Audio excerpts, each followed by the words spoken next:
This is my second attempt at a hair tutorial. This time I want to talk about a couple of braiding tricks that I came up with over the years. These are great if you're growing your hair longer and you already know the basics of braiding and you want to adapt to your longer length. Now I've started off with a low ponytail. I'm just going to make a regular English braid. It's the same exact pattern you wind up with when you make a French braid.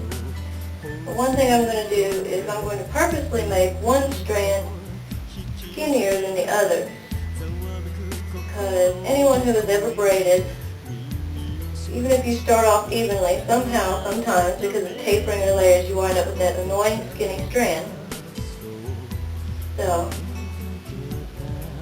I'm just going to start a regular English braid. Now I'm not saying making a skinny strand on purpose is anything good.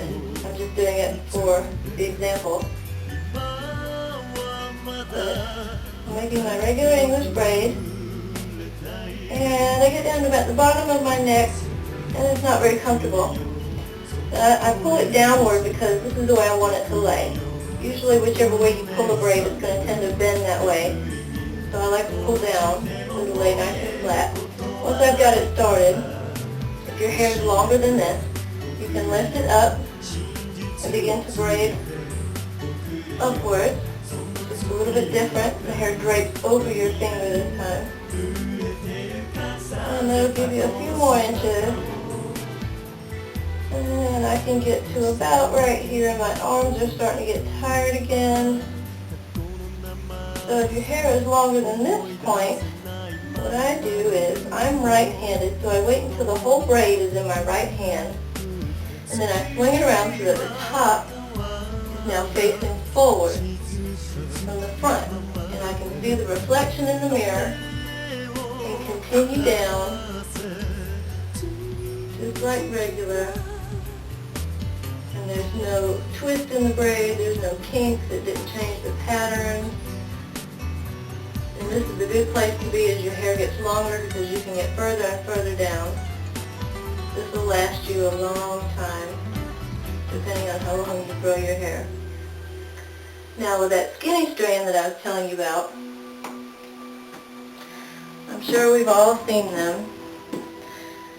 You start off even, you wind up with that little skinny strand down at the bottom that makes your braid all wobbly and out of shape. So what I do, I wait until it is coming over the top and in between the other two strands. Then I take a little bit of hair from the strand behind it and put it into the skinny strand. Then I make sure it's separated and combed and all that, so there's no tangles. And then just pull it, make sure it's laying flat and smooth, and continue with your braiding pattern just like regular. And it's hardly even noticeable.